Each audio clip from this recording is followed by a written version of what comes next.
Si dos hermanos pelean a muerte, es porque uno recibió la visita de un inglés la noche anterior. Así dice un viejo proverbio irlandés. Este documental trata sobre un pueblo que, siendo una minoría abrumadora, desafió a Inglaterra no solo como su vecino, sino también como el mayor imperio en la historia mundial. Intentaron conquistar y silenciar a los irlandeses, pero ninguna ley ni invasión destruyó lo que más valoraban, su tierra y su idioma. Narramos el inicio de esta confrontación y cómo se volvió hambre, guerras, levantamientos y lucha por la fe. Y, lo más interesante, ¿qué planes secretos de Londres, el Vaticano y Washington se llevaron a cabo en tierras irlandesas? La isla Esmeralda. ¿Cómo era Irlanda antes de que llegaran los ingleses? Fue un país independiente con sistema político, leyes y cultura propios, gobernado por lazos de parentesco. La base de la sociedad era el clan, una gran familia unida por origen y tierra.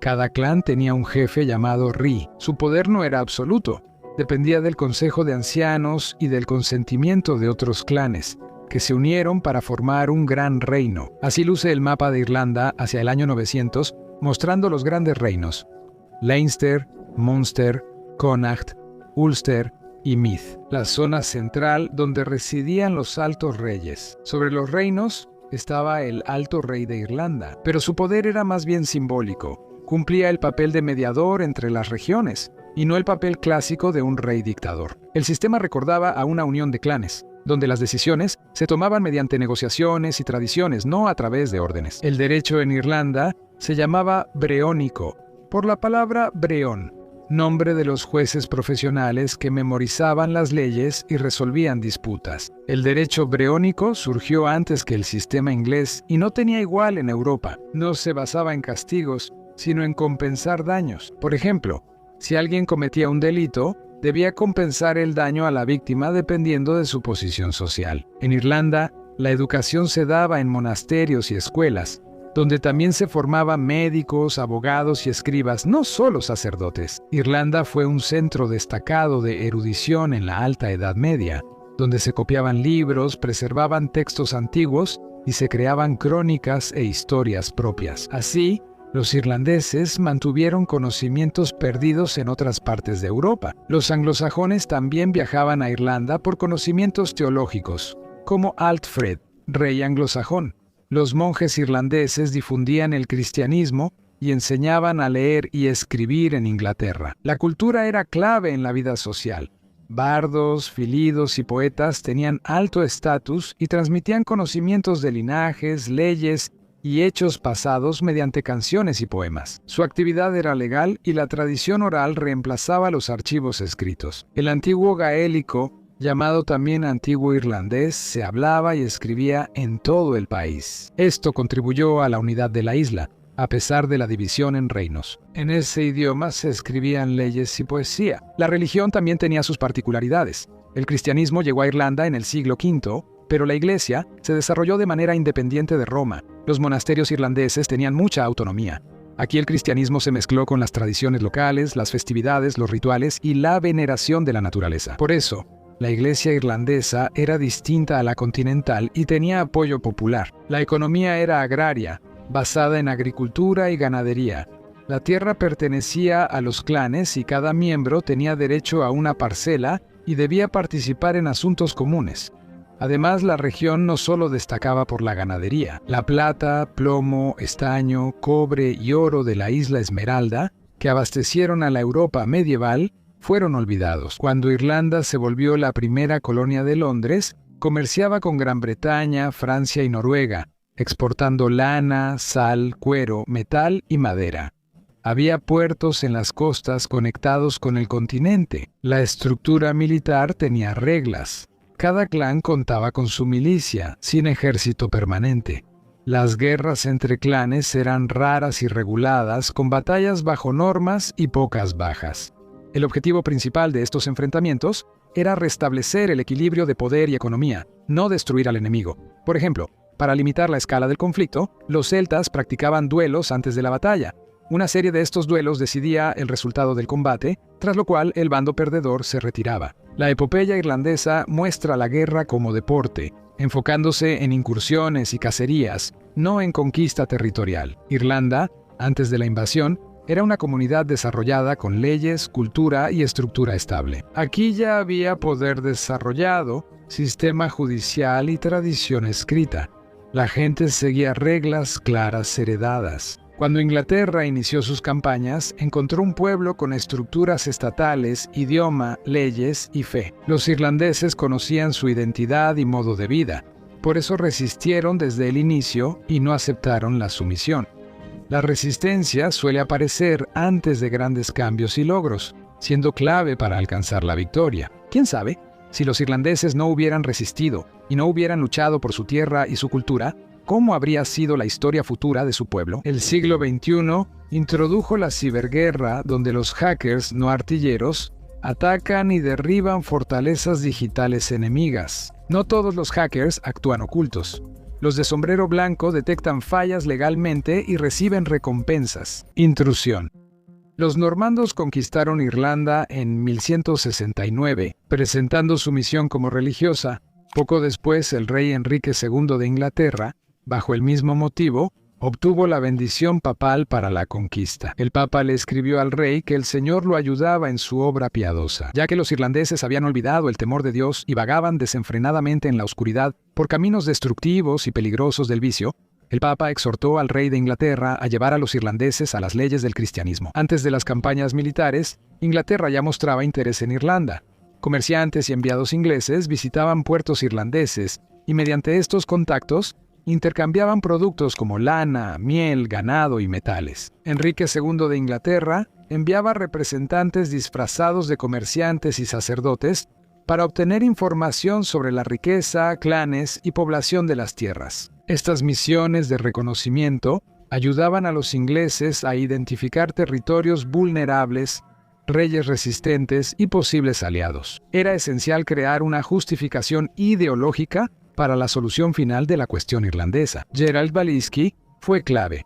Primero participó en la conquista normanda de Irlanda y luego fue allegado de Enrique II y maestro de su hijo, Juan. En el libro de Gerald Baliski, Historia y Topografía de Irlanda, el autor expresa abiertamente su admiración por las riquezas naturales del país y al mismo tiempo habla con desprecio de la población. Gerald Baliski veía la ganadería, base de la economía irlandesa, como inferior frente a la agricultura, que exige residencia fija. Toda su vida gira en torno al ganado y viven como tales, sin avanzar ni alejarse del estilo de los pastores. Él considera las costumbres irlandesas, incluyendo su forma de vestir y su cabello y barbas en crecimiento, como una barbarie. Aunque Gerald hablaba bien de los sirvientes de la iglesia en Irlanda, los rituales religiosos y los matrimonios le repugnaban. No es un pueblo puro, sino uno pecador entre los convertidos y poco instruido en la fe. No pagan diezmo ni ofrecen primeros frutos, ni celebran matrimonios en la iglesia. También existe el incesto. Aquí se criticaban costumbres celtas como el divorcio y el matrimonio con la esposa del hermano muerto,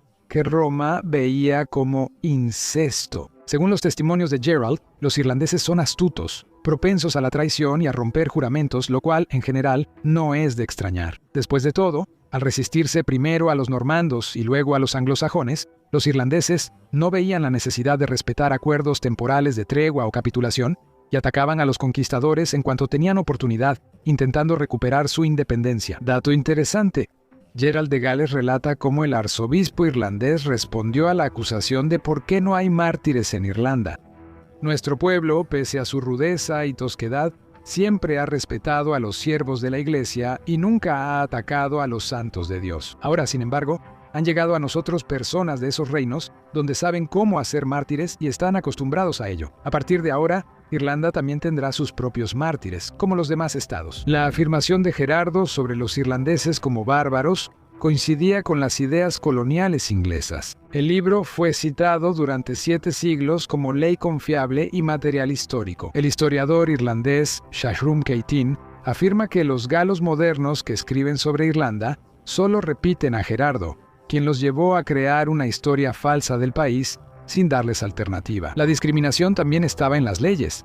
Desde el siglo XIV, los tribunales no atendían las demandas de los irlandeses. El demandado en tales casos declaraba que no estaba obligado a responder por ese asunto.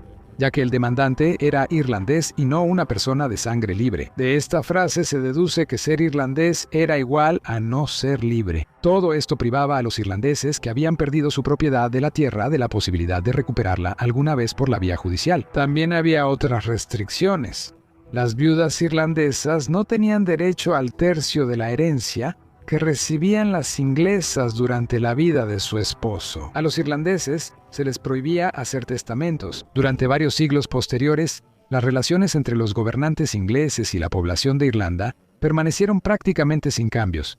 Los ingleses seguían sometiendo a los irlandeses y estos seguían resistiéndose. La conquista de Irlanda inició en el siglo XVI con los Tudor, época en que Inglaterra empezó a formarse como nación moderna y surgió el nacionalismo inglés. En tiempos del reinado de María Tudor, Inglaterra implementó la plantación, política de colonización que expulsaba a los irlandeses de sus tierras para dárselas a colonos ingleses. El lema de la campaña atraía a los colonos: casa en Irlanda por 50 libras al año, mejor que una en Inglaterra por 200 libras. Los irlandeses se rebelaron y durante la segunda mitad del siglo XVI hubo una guerra feroz bajo Isabel I.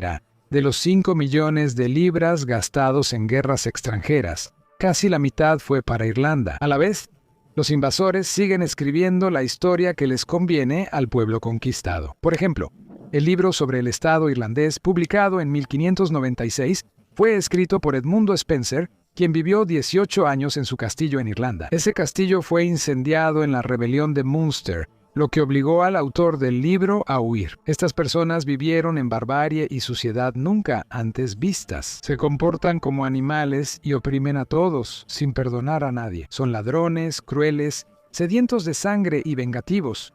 Disfrutan las ejecuciones, son desordenados, groseros, blasfemos, violadores y asesinos de niños. Spencer propuso un razonamiento específico que se difundió en las últimas etapas de la colonización. Spencer dice que gobernar a los irlandeses con leyes inglesas es inútil, porque les permitiría retomar sus costumbres y rebelarse. Por eso, las leyes celtas deben prohibirse y los irlandeses ser sometidos por la fuerza. Un poeta contemporáneo resumió en 2 versos la actitud anglosajona hacia irlandeses y eslavos.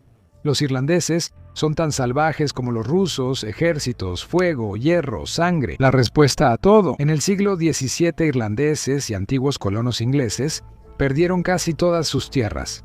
El 85% fue expropiado y dado a colonos de Inglaterra y Escocia. En 1641, irlandeses y antiguos colonos ingleses en Ulster se rebelaron contra Inglaterra para recuperar sus tierras. Al inicio, la suerte favoreció a los rebeldes y para febrero de 1642 controlaban casi todo el país, pero gradualmente las tropas inglesas los expulsaron. En 1649, Oliverio Cromwell llega a Irlanda y con una campaña militar aplasta la resistencia irlandesa con una crueldad sin precedentes. Por la operación punitiva de Cromwell, ciudades como Drogheda y Wexford fueron destruidas y miles de civiles asesinados por órdenes directas de Cromwell, quien justificaba su campaña como misión cultural y religiosa. Antes de partir, él exhortó a sus soldados diciendo que, al igual que el pueblo de Israel, debían entrar en la tierra de Canaán y expulsar a los impíos y a los idólatras que habitaban allí. Al llegar, Cromwell dice a los habitantes de Dublín que la providencia lo envió, que él y sus soldados seguirán erradicando a los sanguinarios irlandeses y sus seguidores, devolviendo al pueblo al camino correcto. Para 1650, Cromwell conquistó casi toda Irlanda, dejando ruinas tras de sí. Luego se dirigió a Escocia con el objetivo de sofocar la rebelión que había estallado allí. En Irlanda se empezaron a imponer leyes que restringían los derechos de los católicos. Los lores católicos perdían tierras y propiedades, podían ser expulsados y sus tierras se repartían entre colonos protestantes leales a Londres. Estas medidas eran sistemáticas y registradas. Las autoridades inglesas buscaban debilitar a los católicos y reforzar su control en la isla. Mientras surgía el sistema de plantaciones, protestantes llegaban a Irlanda desplazando a católicos de tierras fértiles y ocupando sus casas y propiedades. Así se formaban zonas con población mayoritariamente leal, sobre todo en el norte. Documentos históricos, como el Acta de Liquidación de Irlanda de 1652, registran la aprobación directa de estas medidas por parte del Parlamento inglés y la administración real. El gobierno planeaba someter 3/4 partes de Irlanda y entregar tierras confiscadas a los soldados de Cromwell como pago por su servicio. Se planeaba desalojar a la población de Ulster, Munster y Leinster hacia Connacht y el condado de Clare, al oeste del río Shannon. Si para el 1 de mayo de 1654 alguno de los reasentados se encontraba al este del Shannon, le esperaba la pena de muerte. El plan de Cromwell de desalojar a los irlandeses al oeste no se cumplió totalmente, pero la campaña y sus consecuencias devastaron de nuevo al país. En 1641, la población de Irlanda era de aproximadamente 1.500.000 personas.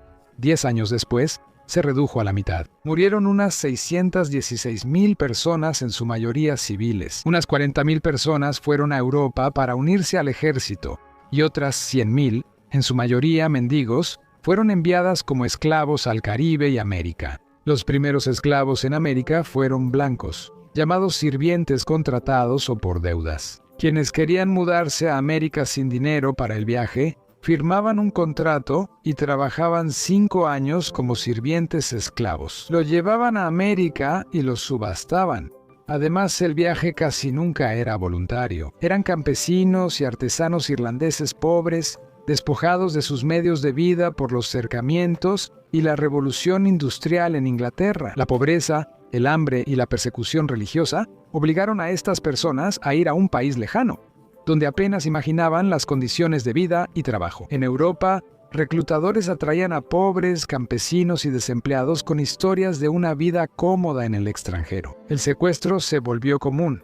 Reclutadores emborrachaban adultos, atraían niños y reunían pobres en puertos ingleses para llevarlos a América en condiciones terribles como ganado. En los periódicos coloniales de entonces, solían aparecer anuncios así: llegó de Londres un grupo de jóvenes trabajadores sanos, entre ellos tejedores, carpinteros, zapateros, herreros, albañiles, aserradores, sastres, carniceros, fabricantes de muebles y otros artesanos. Se venden a buen precio o se intercambian por trigo, pan o harina. A veces, los traficantes de esclavos comerciaban simultáneamente con esclavos negros, prisioneros indígenas y sirvientes contratados de Europa. En 1714, un periódico de Boston informó que Samuel Sewell, comerciante rico, vendía sirvientas irlandesas, la mayoría por 5 años. Un sirviente irlandés, un buen peluquero y 4 o 5 muchachos negros atractivos. El comercio de sirvientes contratados fue común en los siglos XVII y XVII-I, pero disminuyó con el auge de la esclavitud negra, ya que estos esclavos eran considerados más baratos y rentables que los irlandeses blancos. Los irlandeses siguieron resistiendo. Los levantamientos, ataques y nuevos asentamientos recibían represalias brutales. Ejecuciones, quema de aldeas y destrucción de cosechas se volvieron comunes. Toda resistencia era castigada con la muerte de los implicados y sanciones a civiles. Tenían especial importancia las leyes contra los católicos. Conocidas como pactos y actas del siglo XVII, estas prohibían poseer tierras, heredar bienes y recibir educación. A los católicos no se les permitía ocupar cargos públicos ni servir en el ejército. Estas leyes buscaban impedir que los irlandeses recuperaran poder o influyeran en la administración. La presión económica se sumaba a las medidas militares y legislativas. Los irlandeses perdían acceso al comercio, propiedad y administración. Las acciones se centralizaban y coordinaban según documentos de archivo. En el siglo XVIII, el control inglés ya estaba consolidado y la política anticatólica era sistemática. Las tierras irlandesas confiscadas se daban a protestantes leales a Londres. Las restricciones en educación y servicio militar impedían recuperar influencia política y militar. La resistencia seguía, pero organizar una gran rebelión era casi imposible. Así, los siglos XVII y XVII-I consolidaron la estrategia de Inglaterra en su primera colonia: el debilitamiento sistemático de los irlandeses mediante la fuerza militar, la legislación y el desalojo. El pueblo perdía tierras, derechos y autonomía económica, pero mantenía su idioma, fe y tradiciones como principal resistencia. La gran hambruna del siglo XIX representó para Irlanda una época de gran presión inglesa, intentando suprimir toda resistencia en la isla. El hecho más destacado de este periodo fue la Gran Hambruna de 1845 a 1849, causada oficialmente por malas cosechas. Las investigaciones indican que la administración inglesa bloqueó ayuda efectiva. Sir Charles Trevelyan, funcionario británico encargado de las medidas alimentarias en Irlanda, y sus subordinados no dieron alimentos a los irlandeses y prohibieron exportar el grano, que abundaba en la isla. Charles Trevelyan es famoso por sus citas contundentes en Irlanda. El verdadero mal no es el hambre física, sino el carácter egoísta, terco e indomable del pueblo. Dios envió la calamidad como lección para los irlandeses. No debe suavizarse demasiado. Esta fue una política consciente. El hambre se usó para reprimir a los católicos y fortalecer el control económico inglés. El historiador irlandés Tim Pett Coogan, autor de La conspiración del hambre, escribió: todo intento local de alimentar a los hambrientos fue frustrado por el gobierno británico, que buscaba dar una lección a los irlandeses. Esto no fue un desastre natural. Irlanda producía suficiente comida para alimentar a los hambrientos, pero los campesinos debían vender la cosecha para pagar la renta. Durante la hambruna, barcos con cebada, avena y ganado salían de la isla. John McTachill, líder de Joven Irlanda, escribió desesperado: en cada marea baja, grandes manadas de vacas, ovejas y cerdos salen de nuestros 13 puertos hacia Inglaterra y los terratenientes cobran la renta y la gastan allá. Cientos de pobres mueren en los caminos por falta de comida. Ese mismo año, el periódico Times comentó sin piedad: desde nuestro punto de vista, consideramos la plaga de la papa una bendición. En cuanto los celtas dejen de ser comedores de papas y empiecen a comer carne, cuando conozcan su sabor, estarán dispuestos a ganársela. Durante los años de hambre, murieron alrededor de 1 millón de personas, y otro millón abandonó el país. La emigración se dirigió a Estados Unidos, Canadá y Australia. La política inglesa creó una sociedad dividida y dependiente. Los colonos recibían tierras y recursos, mientras los irlandeses sobrevivientes quedaban sin medios para vivir. Aquí tienes uno de los ejemplos más claros. En el episodio sobre los gitanos, dijimos que el prototipo de Mickey, el gitano de Snatch de Guy Ritchie, no era gitano étnico, sino un representante de los vagabundos irlandeses con estilo de vida similar. En Gran Bretaña existe un subgrupo étnico llamado Irish Travelers, viajeros irlandeses nómadas, que también son llamados gitanos. Por eso, fuera de las islas, a menudo los confunden erróneamente con los gitanos romaníes. Por esos traficantes, narcos, compradores de oro, adivinos y estafadores que vemos en cualquier estación de tren. Los Irish Travelers son irlandeses que perdieron sus tierras tras las conquistas de Oliverio Cromwell. Así es como siguen viajando. Desde aquellos tiempos, viven en sus casas rodantes, yendo de un lugar a otro. Viven en familias y clanes grandes y unidos en campamentos especiales, sin llevar a los niños a la escuela. Las familias son patriarcales tradicionales, lo que significa que son fuertes, porque las mujeres ahí se dedican únicamente a las tareas femeninas. Tienen 3 o 4 hijos y se encargan del hogar. Los hombres obtienen dinero legal o ilegalmente y suelen pelear entre ellos, en peleas de boxeo sin guantes, llamadas Barnacle Boxing de los Irish Travelers. No pelean dentro de la familia, sino por lo general con un representante de un clan vecino. Su enemistad existe solo porque sí, a nadie le importa la razón. Las reglas son sencillas: sin guantes, golpes sucios, charla innecesaria, lucha, pausas ni tiempos fuera, solo pelea a puño limpio, pura y clara, hasta el knockout, o si un boxeador le pide al otro que detenga la pelea. La pelea puede durar desde 5 minutos hasta 4 horas. Hay un documental maravilloso llamado Knuckle. Es largo, dura 2 horas, es una película sincera y real, solo piénsalo. El autor lo filmó durante exactamente 12 años. Durante 12 años, documentó meticulosamente la enemistad entre los clanes de viajeros irlandeses. Irlandeses pobres migraron a Gran Bretaña por trabajo desde el siglo XVIII y construyeron la red de canales británicos, entre otras cosas. La Gran Hambruna causó un éxodo masivo de Irlanda y un racismo catastrófico hacia los inmigrantes irlandeses en Inglaterra y Escocia. Los periódicos ingleses de esa época escribían así: entre un gorila y un negro, sin duda, hay un abismo. Un animal que ocupa una posición intermedia entre un gorila y un negro puede ser encontrado por investigadores curiosos en los barrios más sórdidos de Londres y Liverpool. Llegó de Irlanda, de donde se vio obligado a emigrar. Pertenece a la familia de los salvajes irlandeses. A veces ensucia todo a su alrededor cuando está excitado, y también es capaz de atacar a personas civilizadas que hayan provocado su ira. En ese mismo tiempo, comenzaron a formarse los movimientos fenianos, organizaciones clandestinas que buscaban la independencia de Irlanda. Se llamaba fenianos a los miembros de la Hermandad Feniana, una organización revolucionaria de inmigrantes irlandeses y activistas locales. Londres veía sus acciones como terrorismo, pero en realidad eran resistencia a la represión sistemática. En 1867, hubo un levantamiento que fue reprimido por tropas inglesas. Los líderes fenianos James Stephens y Joseph Denniff se ocultaron.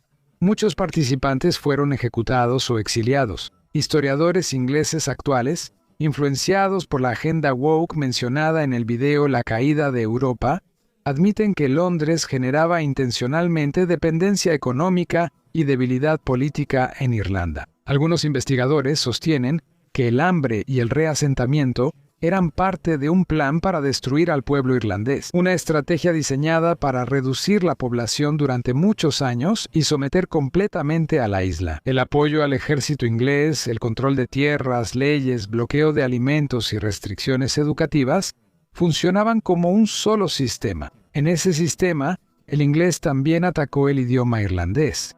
Durante siglos buscó consolidar su poder destruyendo la cultura y lengua de Irlanda, Escocia y Gales. En las escuelas irlandesas, les colgaban etiquetas especiales al cuello de los niños y cada vez que notaban que un niño hablaba en irlandés, hacían una marca especial en la etiqueta. Al final, lo castigaban por sus faltas. Un dispositivo similar se usaba también en Escocia y en Gales. Aquí una línea sobre la situación en Gales en 1840. Mantener maestros competentes suele costar menos que un ejército o la policía. Protestantes irlandeses iniciaron la campaña para salvar el idioma en el siglo XVIII. En 1831, al implementarse el Sistema Nacional de Educación, llamado por los irlandeses la Máquina Infernal, el idioma irlandés quedó excluido y pronto cayó en el olvido. Por la constante agitación, el irlandés se reintrodujo en el plan de estudios en 1878, pero solo como materia opcional. En inglés también se reflejaron los prejuicios contra los irlandeses. Irlandés tiene varios significados despectivos. Llorar a la irlandesa es fingir enfermedad, boda irlandesa es beber suciedad, y sacar a tu irlandés es mostrar enojo. Los chistes anti-irlandeses eran tan comunes que hasta se publicaban colecciones. El principal antropólogo de Cambridge, Edmund Leach, tras analizar los chistes anti-irlandeses, concluyó que su esencia no era el humor, sino el desprecio y una hostilidad profunda. Los chistes y sus personajes hacen que los lectores se sientan superiores al pensar que hay personas más tontas que ellos. Estos chistes tienen racismo encubierto. Esta visión de los irlandeses, que con el tiempo se volvió un estereotipo, servía como un pretexto conveniente para justificar la explotación de Irlanda. Porque si los ingleses superan a los irlandeses en todo, entonces la conquista inglesa fue una bendición para la atrasada Irlanda y no una catástrofe. La extrema pobreza de los irlandeses era culpa suya. Lord Acton escribió en 1862 que los celtas no eran una raza progresista ni innovadora, sino materia prima y no motor de la historia. Son estancados o regresivos.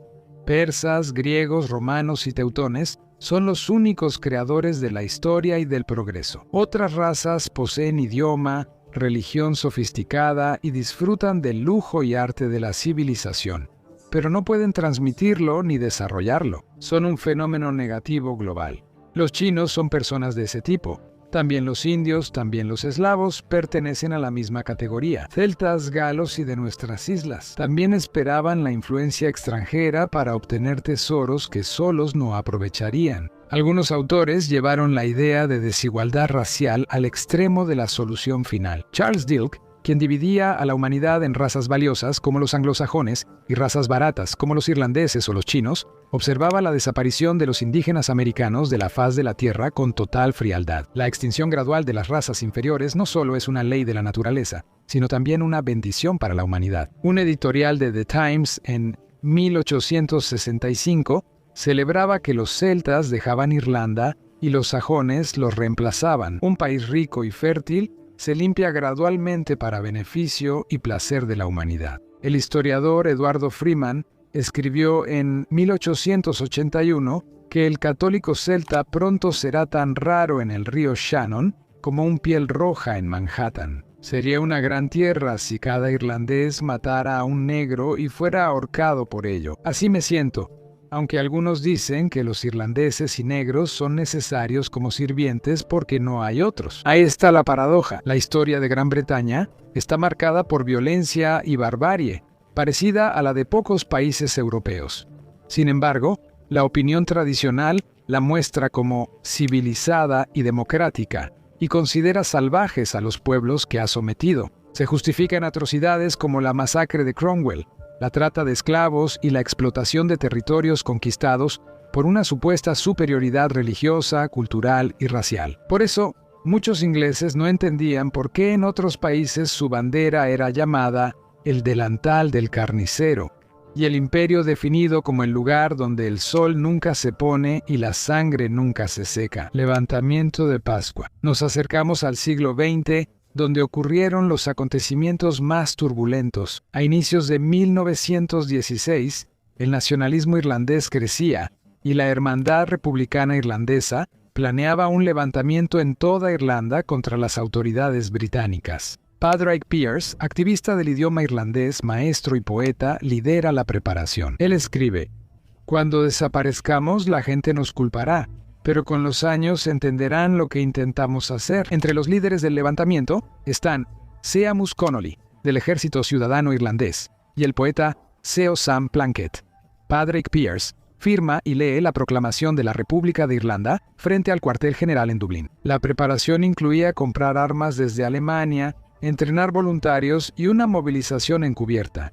Se planeaba actuar a nivel nacional, pero en realidad el levantamiento ocurrió principalmente en Dublín debido a la intervención de la inteligencia británica y a las contradicciones dentro del mando de los insurgentes. La mini-revolución comenzó durante la semana de Pascua, es decir, la semana siguiente a la Pascua. De ahí proviene su nombre. El primer día del levantamiento, los insurgentes tomaron la oficina de correos y edificios estratégicos. Los tribunales de los 4 distritos eran el edificio más importante, donde se concentraba todo el poder judicial, además de ser una gran construcción en el centro de la ciudad, cuyo control daba ventaja en los combates callejeros. También tomaron la fábrica de Jacobs, la comunidad del sur de Dublín y otros edificios menos importantes. Había unos 1,600 rebeldes en total. Ante tal audacia, las tropas británicas entraron en la ciudad con artillería y apoyo naval. Sin embargo, los ingleses no estaban preparados para la feroz resistencia. Los pocos rebeldes resistieron casi una semana. En las calles reinaba una verdadera guerra civil y las autoridades británicas impusieron la ley marcial en la ciudad. Las fuerzas no solo eran desiguales, ni siquiera comparables. Patrick Pearse permaneció en el cuartel rebelde hasta la rendición, mientras los insurgentes carecían de municiones y mando organizado. El 29 de abril, Pearse firmó el acta de rendición, en la que se declaraba que, para evitar más masacres de civiles, los miembros del gobierno provisional decidieron una rendición incondicional. Tras la represión del levantamiento de Pascua, los británicos ejecutaron a 15 líderes y arrestaron a miles. Los juicios y ejecuciones fueron públicos y rápidos.